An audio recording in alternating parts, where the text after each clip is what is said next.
तो मध्य प्रदेश का बजट आ चुका है, लेकिन अब ऐसे में सवाल ये उठता है कि क्या डॉक्टर मोहन यादव की सरकार के इस बजट से समृद्ध मध्य प्रदेश का विजन साकार होगा? क्या प्रदेश का विकास और युवाओं के लिए रोजगार के द्वार खुलेंगे? इसी पर आज हम करने वाले हैं खास चर्चा और हमारे साथ एक खास मेहमान भी जुड़ चुके हैं। हमारे साथ एक पूरा पैनल जुड़ चुका है। परिचय आपका करवाते हैं। हमारे साथ बीजेपी प्रवक्ता डॉक्टर प्रेम व्यास जी जुड़ चुके हैं। रोशनी यादव हमारे साथ कांग्रेस प्रवक्ता जुड़ी हुई हैं। धनंजय प्रताप सिंह हमारे साथ वरिष्ठ पत्रकार और डॉक्टर सत्यप्रकाश शर्मा हमारे साथ वरिष्ठ पत्रकार जुड़ चुके हैं। आप सभी मेहमानों का बहुत स्वागत है इस चर्चा में। और सबसे पहले रोशनी जी, मैं आपका रुख करूंगी क्योंकि आप एक महिला हैं और जब हम बजट की बात करते हैं तो महिलाओं की इसमें बड़ी पकड़ होती है, उनका हिसाब किताब बड़ा क्लियर होता है। आज का बजट आपको कैसा लगा, एक महिला के तौर पर, एक गृहिणी के तौर पर, एक कामकाजी महिला के तौर पर और एक विपक्ष की भूमिका में बैठी हुई कांग्रेस नेत्री के तौर पर?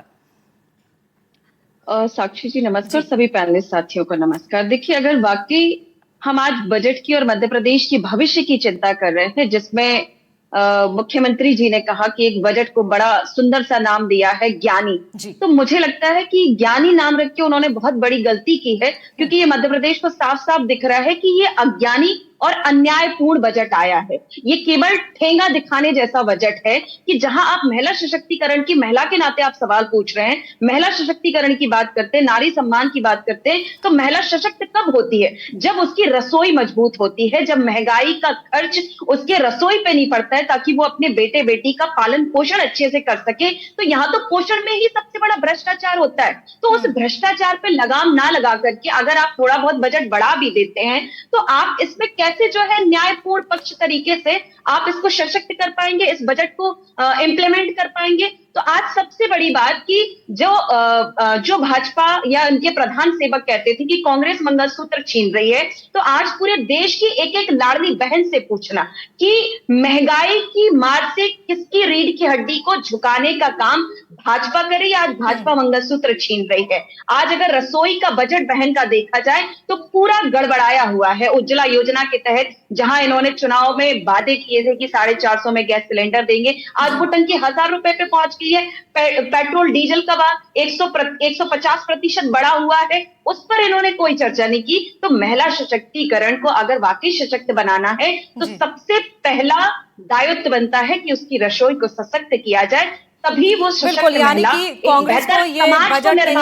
बेहतर समाज का निर्माण दे सकती है। लेकिन मैं इसी के साथ साक्षी जी आपको बता दूं कि ये जो 4.38 करोड़ का जो बजट लेकर के आए, तो मुझे ये बताएं कि ये 54,000 करोड़ का कर्ज प्रति व्यक्ति इस मध्य प्रदेश के भविष्य पे कितना कर्ज और लादने का इनका इरादा है? ठीक है, जवाब ले लेते हैं। कोई इंफ्रास्ट्रक्चर नहीं बनाया, रोशनी जी जवाब ले लेते हैं। डॉक्टर प्रेम व्यास जी, लगातार मोहन सरकार कर्ज में जा रही है, कर्ज का पहाड़ टूटा हुआ है। बजट पेश होने से पहले हम देखते हैं कि सरकार को 24 घंटे पहले कर्ज लेना पड़ता है और अब यही सवाल उठाए जा रहे हैं। और ज्ञानी जिस तरह से नाम दिया गया है, कांग्रेस तो इसे कह रही है अज्ञानी, नाम पर ही सवाल उठा दिए। सर क्या जवाब? नहीं, साक्षी जी, ज्ञानी नाम ही इसलिए दिया रहा है क्योंकि जो ज्ञानी होगा उसको समझ में आएगा। उसको विकसित मध्य प्रदेश और विकसित भारत के संकल्पों के साथ में मध्य प्रदेश किस तरह से अपनी बढ़ती भूमिका निभा रहा है वो समझ में आएगा। इन्फ्लेशन की बात की गई, ग्रोथ की बात की गई। आप बताइए, आज वैश्विक पटल पर पूरा विश्व मान रहा है कि हमारा इन्फ्लेशन सबसे कम है और हमारा ग्रोथ रेट सबसे ज्यादा है। इसीलिए आज हजारों, जब लगभग 27 ईयू के देश हो, 21 ईयू के देश हो या उसके अलावा 6 देश हमारे साथ ट्रेड डील कर रहे हैं, और हमारे साथ ट्रेड डील आज हमारे शर्तों पे सिर्फ इसीलिए कर रहे हैं क्योंकि हमारी ग्रोथ रेट और इन्फ्लेशन, और मैं चैलेंज करता हूं, 2014 के पहले इन्फ्लेशन 2 डिजिट में जा चुका था। आप 2003 से 2014 के बीच रसोई में जो चीजें लगती है उसका एक उदाहरण दे दीजिए। अभी समय कम है, नहीं तो मैं आपको गैस उस समय कितनी थी, सब्सिडी के बाद में कितनी मिलती थी, तेल आटा पर 2003 के बाद कितना रुपया बढ़ा। अभी आपको उदाहरण दे देती हूँ, अभी आप उदाहरण ले लीजिए। आप अपना गैस सिलेंडर का दाम ही कंपेयर कर लीजिए, पेट्रोल डीजल का दाम कंपेयर कर लीजिए, दूध का दाम कंपेयर कर लीजिए। आज 100% दोगुना दाम बढ़ा हुआ है। क्या आपने उस पर बात की है? दाल चावल नमक पे बात की है? आप जिस पोषण की बात कर रहे हैं, क्या आपने उस पर बात की है? आप जो युवाओं को रोजगार देने की बात कर रहे हैं, पटवारी घोटाले से लेके, व्यापम घोटाले से लेके, नर्सिंग घोटाले से लेके हजारों करोड़ों का बजट आपकी भेंट चढ़ जाता है। कुत्तों की नसबंदी में आपका 33,000 करोड़ का घोटाले में चला जाता है। एक एक करके सुन लेते हैं। इन पर जवाब दे दीजिए। रोशनी जी, आपने सवाल पूछे हैं तो आप सुन लेते हैं। जी जी जी, सुनते हैं डॉक्टर प्रेम व्यास जी। नहीं नहीं, इसीलिए तो मैंने कहा धैर्य नहीं है। जब आपको परतें खोली जाएगी तो धैर्य समाप्त हो जाएगा। अब जो महिला सशक्तिकरण के लिए कार्य किए गए, लगभग 6,670 स्टार्टअप अगर रजिस्टर्ड हुए, उसमें 47% महिलाओं के नाम से है। दूसरी बात है कि एक तरफ जो कर्ज की बात की जा रही, मैं आपको चैलेंज कर रहा हूं पुनः, जब आपका टर्न आए तो बताना कि FRBM एक्ट के तहत हम कर्ज की लिमिट क्रॉस कर चुके हैं या अभी भी उसके अंतर्गत है। दूसरी बात है, जो कर्ज लिया गया, चलो मैं एक और टेक्निकल पॉइंट बताता हूं, 0.65% जो हमने कैपेक्स पे खर्च करा है, वो केंद्र के द्वारा हमको दिया गया, जिसपे कोई ब्याज नहीं लगता। एक बार चेक कर लीजिएगा। 1.1% जो दीर्घकालीन योजनाओं के लिए जो कर्ज केंद्र द्वारा दिया गया है, उस पर भी कोई ब्याज नहीं लगता। दूसरा, जिस तरह से FRBM एक्ट और GDP GSDP के अनुकूल आज भी हम 6,000 करोड़ रुपया ले सकते हैं, तो कृपया पहले टेक्निकली उसको चेक करें, उसके बाद कर्ज का बिगुल जो पूरे यहां से लेकर सदन तक बजाने का कार्य कर रहे हैं, उसको बंद कर दीजिए, क्योंकि हम उसके अनुकूल है। आपके समय हुआ करता था, हिमाचल में 42% हो गया था जब्त का, उसके बाद में तनख्वाह देना बंद कर दी थी। हम आज तक ओवरड्राफ्ट नहीं हुए हैं। तो एक तरफ जो जिस तरह से हम उसका प्रयोग कर रहे हैं, सबसे मुख्य बात है कि कैपेक्स 46% बढ़ाना, इंफ्रास्ट्रक्चर में विकास की गति को तीव्र लाना, नेशनल हाईवेज और उसके बाद में डेवलपमेंट के कार्य में उसको उपयोग करना, और उसके बाद नए स्रोतों का निर्माण करना। तो ये सब हमने पिछले वर्षों में करके दिखाया। इसीलिए हमने कहा कि गरीब, युवा, अन्नदाता, नारी शक्ति, बिल्कुल, यानी कि इसे ज्ञानी बजट बताया जा रहा है। मैं लौटूंगी रोशनी जी आपके पास, लेकिन हमारे साथ इस वक्त वरिष्ठ पत्रकार धनंजय प्रताप सिंह भी जुड़े हुए हैं। धनंजय जी, आपसे जानना चाहूंगी, देखिए पहले सरकार कहती थी कि ये ज्ञान वाला बजट है, लेकिन अब इसे चेंज कर दिया गया है। अब इसमें ज्ञानी जोड़ दिया गया है, यानी कि गरीब, युवा, किसान, नारी, इंफ्रास्ट्रक्चर, इसके साथ ही इंडस्ट्री को भी इसमें जोड़ दिया गया है। आप एज अ एक्सपर्ट कैसे देखते हैं इस बजट को लेकर? इससे मध्य प्रदेश के विकास को कितनी उम्मीदें सर आपको नजर आ रही हैं? क्योंकि विपक्ष का काम तो है सवाल उठाना, लेकिन एक वरिष्ठ पत्रकार के तौर पर सर आपको क्या उम्मीदें इस बजट से लग रही हैं MP के लिए? देखो साक्षी, हम अगर निष्पक्ष तौर पर देखें तो बजट बहुत अच्छा है जी। देखिए, कोई विधानसभा चुनाव, लोकसभा का चुनाव नहीं है आने वाले समय में, इसलिए ये जो गैर चुनावी बजट आया है, इसमें एक प्रॉपर संतुलन बनाया गया है। दूसरी चीज ये है कि सरकार के सामने इस समय बजट को लेकर चुनौतियां बहुत ज्यादा थी जी। पहली चुनौती तो एक थी लाडली बहना योजना, जिसमें कम से कम 23-24 हजार करोड़ रुपए का बजट निर्धारित करना था। दूसरी चुनौती थी 16वें वित्त आयोग की सिफारिशें, जिसने 16वें वित्त आयोग की सिफारिशें, जिसने अभी तक के हमको क्षेत्रफल और जनसंख्या के आधार पर बहुत ज्यादा केंद्रीय सहायता मिलती थी, लेकिन 1 अप्रैल 2026 के बाद केवल परफॉर्मेंस के आधार पर हमको केंद्रीय मदद मिलेगी। तो हमको केंद्रीय मदद में कमी आएगी आने वाले समय में। तो ऐसे चुनौतीपूर्ण समय में बजट में मुझे लगता है सोशल वेलफेयर और इंफ्रास्ट्रक्चर डेवलपमेंट को लेकर के जो संतुलन बनाया गया है बहुत अच्छा है। देखिए, महिला सशक्तिकरण को लेकर के अगर हम बात करें तो महिलाओं पर भी 1 लाख करोड़ रुपए से ज्यादा का बजट सरकार ने निर्धारित किया है। क्योंकि सरकार ने 2026 को कृषि वर्ष घोषित किया है, इसलिए कृषि पर भी किसानों को कल्याण के लिए भी 1,15,000 करोड़ करीब का बजट दिया है। लेकिन इससे बड़ी बात यह है साक्षी कि इंफ्रास्ट्रक्चर को लेकर सड़क, पुल, पुलिया, बिजली, ग्रामीण विकास, शहरी विकास, इनके लिए जो बजट उपलब्ध कराया गया है 1,05,000 करोड़ का, ये बहुत बड़ी उपलब्धि है। एक संतुलन बनाया गया है। दूसरी चीज कि देखिए, कई इसमें नई योजनाएं जो आई हैं, बहुत अच्छी योजनाएं आई है। 3-4 योजनाएं आई हैं। मुख्यमंत्री मजरा टोला योजना के लिए इस बार सरकार ने कहा है कि 30,900 किलोमीटर की सड़कें मजरे टोले में बनाई जाएंगी, या उसके लिए 800 करोड़ रुपए का बजट निर्धारित किया गया है। मतलब मेरे कहने का मतलब यह है कि एक मजरे टोले से लेकर के शहरी विकास से लेकर के एक सामाजिक संतुलन बनाने का इस बजट में प्रयास किया गया है, बहुत चुनौतीपूर्ण समय में। इसलिए बिल्कुल, यानी कि चुनौतीपूर्ण समय है और सरकार के सामने, जी धनंजय जी, सरकार के सामने कई चुनौतियां भी नजर आ रही हैं, लेकिन इसको बड़े ही तरीके से मैनेज किया गया है, पूरे तरीके से बैलेंस करके इसे पेश किया गया। डॉक्टर सत्यप्रकाश जी, मैं आपसे जानना चाहूंगी, आप इस बजट को लेकर क्या देख रहे हैं, क्या उम्मीदें नजर आ रही हैं? क्योंकि जिस तरह से हम धनंजय जी से अभी बात कर रहे हैं, उन्होंने कहा कि ये गैर चुनावी बजट और चुनौती हालांकि सरकार के सामने है, लेकिन ये संतुलित बजट है। देखिए साक्षी जी, सबसे पहली चीज, अगर इसको प्रीवियस ईयर से कंपेयर करते हैं तो उसमें ज्ञान, गरीब, अन्नदाता, नारी और युवा पर ध्यान, यानी कि ये 4 जो सेक्टर्स हैं, उन सेक्टर्स में वेलफेयर होगा। लेकिन चूंकि सरकार लगातार कर्ज ले रही है, थोड़ा टेक्निकली समझेंगे, जी सरकार लगातार कर्ज ले रही है। कर्ज कब तक फिजिबल होता है? जब तक हम राजकोषीय घाटा का जो परसेंटेज है वो नियर अबाउट 3% रखते हैं। जी इस बार 3.87% है। लेकिन इस कर्ज को अगर हम इंफ्रास्ट्रक्चर डेवलपमेंट में लाते हैं, यानी कि इंडस्ट्री में ले आते हैं, इंडस्ट्री भी एक डेवलपमेंट का रास्ता है और इंफ्रास्ट्रक्चर भी है। इंफ्रास्ट्रक्चर होगा तो इंडस्ट्री आएगी, यानी कि डबल आई जोड़ा है। यानी ज्ञान से ज्ञानी जो बनाया है उसका तात्पर्य यही दिख रहा है कि जो सरकार कर्ज ले रही है, जैसा कि आप 4.9 लाख करोड़ के समथिंग आप बता रहे हैं, इतना कर्ज है और ये 4.38% है जीएसडीपी को अगर देखते हैं। जी और इतनी बात को ध्यान में रखकर कहीं ना कहीं जो सरकार कर्ज ले रही है जी। वो कर्ज किसमें? इंफ्रास्ट्रक्चर। इंफ्रास्ट्रक्चर यानी फ्यूचर प्लानिंग।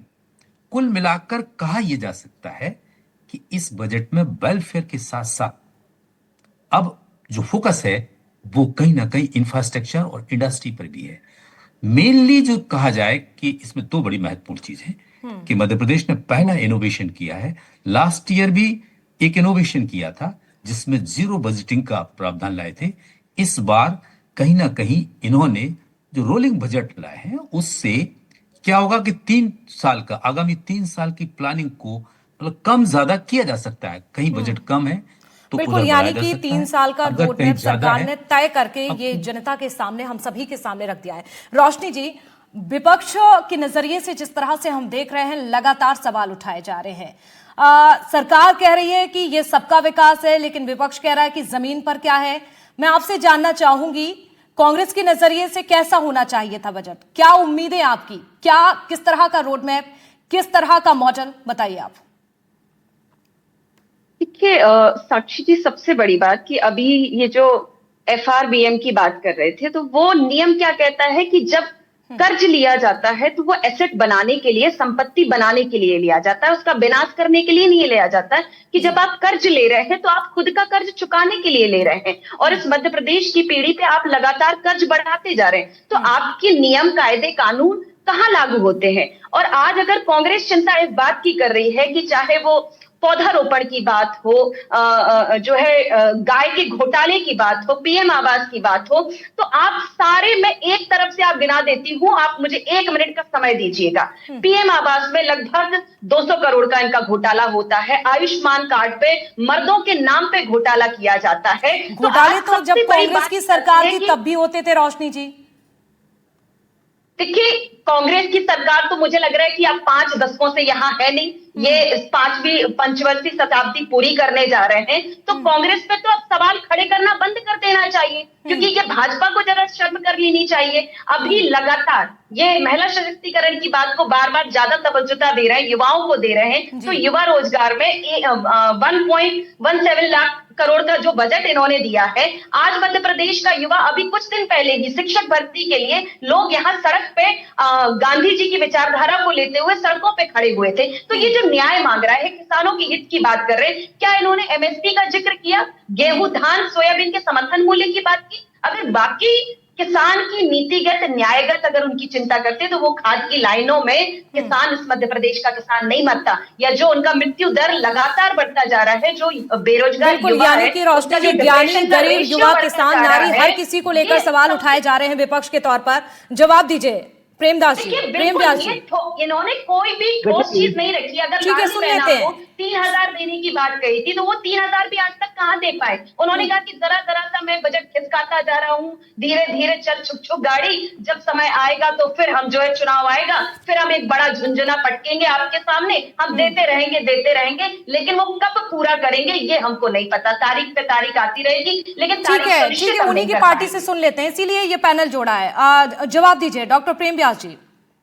देखिए, झुंझुना क्या होता है कि जिस राज्य में आप एक बार आ जाते हैं दूसरी बार रिपीट नहीं होते, उसको कहा जाता है कि झुंझुना। हम 3-3 बार, 4-4 बार अगर सरकार रिपीट कर रहे हैं एक ही राज्य में, इसका मतलब है कि वास्तविक संस्कृतिकरण के कार्य किए गए और वो धरातल पर है। आपने बोला एसेट फॉर्मेशन, क्या होता है एसेट फॉर्मेशन? एयरपोर्ट का निर्माण होना, उसके बाद में इंफ्रास्ट्रक्चर जो रोड डेवलपमेंट होना, नेशनल हाईवे बनना, IT पार्क बनना, उसके बाद कॉरिडोर का निर्माण होना, कृषकों को जो है सिंचाई क्षेत्र को बढ़ाना, these are the asset formation and they are already Madhya Pradesh में बहुत अच्छे से हो रहा है, इसीलिए कर्ज मिलता है। जब आप एसेट फॉर्मेशन पर, जिन लोगों को एसेट फॉर्मेशन के नाम पर 2018 में मेरे पास पैसे नहीं है, मैं योजनाओं को बंद कर दूंगा, मुख्यमंत्री लाडली बंद कर दूंगा, बहनों पर ये पैसा नहीं है, तीर्थ योजना के लिए पैसा नहीं, और जितने आरोप लगा कर आए थे जो आज पुनः लगा रहे हैं 2018 में आप थे ना, कितने सिद्ध कर पाए? 2018 में सरकार को चोर लिया, ये आपका बजट है। सरकार कोई चोर लिया, क्योंकि खुद तो जीत नहीं सकते थे, तो सरकार कोई चोर लिया। और जिस किसान की किसान माफी के नाम पे सिंधिया जी ने पलटा पलटवार किया था, वो आज तक किसानों का कर्जा माफ नहीं कर पाए। वो किसानों की भलाई की बात कर रहे हैं। किसान की दोगुनी आय करने के दावे 50-50 लाख के मंच पर आप लोग चिल्लाते चिल्लाते कहते रहे, लेकिन आज तक वो दोगुनी आय किसानों की नहीं कर पाए। बुंदेलखंड को अलग से पैकेज देते हैं, केन बेतवा की योजना आज तक आपकी ध्वस्त पड़ी है, किसान थूथू कर रहे हैं। जरा आप शर्म करिए। इंफ्रास्ट्रक्चर पे बात करते हैं, महाकुंभ में 2000 करोड़ का बजट आता है, सारी मूर्तियां कोई बात नहीं करते। आप उस पर की बात करेंगे तो आप विकास ना, ये दो पौड़ी बढ़ाने से ना कुछ नहीं होगा। महाकुंभ सिंहस्थ में ब्लैकलिस्टेड कंपनी को ठेका देते थे, पोषण में आहार देने के लिए आप जो है अपने व्यापारियों को लेके आ जाते हैं। आप बताइए ना क्या विकास करते हैं? यहाँ पे युवाओं को रोजगार नहीं मिल रहा है, पटवारी घोटाला करते हैं, आप नर्सिंग घोटाला करते हैं, और कितने घोटाले करेंगे? अरे कभी तो सत्य बोलिए, हमेशा अपने पक्ष में। अगर आपको जनता चुन रही होती ना, तो 2018 में हमारी सरकार को नहीं चुराते, किसानों के कर्ज माफ करते। ठीक है रोशनी जी, अब सुन लेते हैं प्रेम व्यास जी, उस पर भी बोलते। प्रेम व्यास जी 20 सेकंड आपके पास, जवाब दीजिए जी। देखिए, मैंने इसीलिए कहा कि जब भी विकास की बात की जाएगी, मैंने एसेट्स की बात करी, we are forming the assets, और मैं सब एसेट्स का आपको एग्जांपल भी दिया। कॉलेजेस के निर्माण लगभग 51 कॉलेज 5 छोड़ के गए थे। उसके बाद रोड का डेवलपमेंट लगभग 5 लाख किलोमीटर, उसके बाद नेशनल हाईवे, पुल पुलियाओं का निर्माण, उसके बाद में केन बेतवा लिंक जैसी योजना जिससे लगभग 19 से 20 लाख परिवारों का लाभ होगा। उसके बाद हम सिर्फ आंकड़ों की बात नहीं करते हैं, आप देखेंगे कृषि क्षेत्र में 7.6% की ग्रोथ हुई, औद्योगिक निवेश क्षेत्र हमारा सुधरा, ईज ऑफ डूइंग में हम टॉप अचीवर है। आज टॉप अचीवर जब भी बना जाता ना, आपके पास उद्योग नीति जब मिली थी प्रदेश की तो माइनस में थी, आज 23 से 24% है। हम MSME सेक्टर में लगभग 23 लाख इकाइयां स्थापित कर चुके हैं, और हमारी बातों को बल देता है ये होगा। चलिए ठीक है धनंजय जी, सर मैं आपसे जानना चाहूंगी, सरकार की ओर से कहा जा रहा है कि हम हर सेक्टर पर फोकस कर रहे हैं, लेकिन विपक्ष कांग्रेस का कहना है कि हर सेक्टर में घोटाले हो रहे हैं। मुझसे कहा आपने साक्षी जी जी, आपसे सवाल है धनंजय जी। देखिए, विपक्ष का काम तो स्वाभाविक है कि आलोचना करना ही है, लेकिन मेरे कहने का मतलब ये है कि आलोचना भी सार्थक होना चाहिए। बिल्कुल। देखिए, रोशनी जी की भी बात मैं सुन रहा था, लेकिन राज्य का जो बजट होता है वो किचन को बहुत सीधे प्रभावित नहीं करता है। किचन को प्रभावित करने वाला बजट होता है केंद्र का। और अभी जो मध्य प्रदेश में तात्कालिक परिस्थितियां हैं, देखिए ऋण लेना कोई अपराध नहीं है। अब हर सरकार ऋण ले रही है, कोई भी सरकार ऐसी नहीं है जो बिना ऋण के चल रही है, लेकिन सबसे बड़ी बात यह है कि ऋण चुकाने की स्थिति में आप हैं या नहीं। तो अभी मध्य प्रदेश सरकार जितना ऋण ले रही है उसको बाकायदा अच्छे से चुका रही है। ये सरकार के सामने कहीं ना कहीं चैलेंजिंग चुनौती नजर आ रही है। डॉक्टर सत्यप्रकाश जी, एक आखिरी प्रतिक्रिया, समय कम है सर। सत्यप्रकाश जी, एक आखिरी प्रतिक्रिया आपकी इस पूरे बजट को लेकर।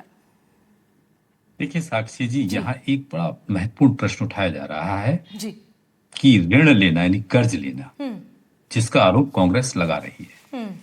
देखिए, अभी इन्होंने जो GSDP दिखाया है वो 18,48,274 करोड़ रुपए का GSDP दिखाया है। अब देखिए, इसमें एक नियम है 25 से 30% किसका, इसका। बिल्कुल बिल्कुल, समय कम है, चर्चा और भी हो सकती थी, इस चर्चा को बढ़ाया जा सकता था, लेकिन समय हमें इजाजत नहीं देता। आप सभी मेहमानों का जुड़ने के लिए, अपना अपना पक्ष रखने के लिए बहुत शुक्रिया। मेहमानों का जुड़ने के लिए। तो देखिए, MP का बजट आज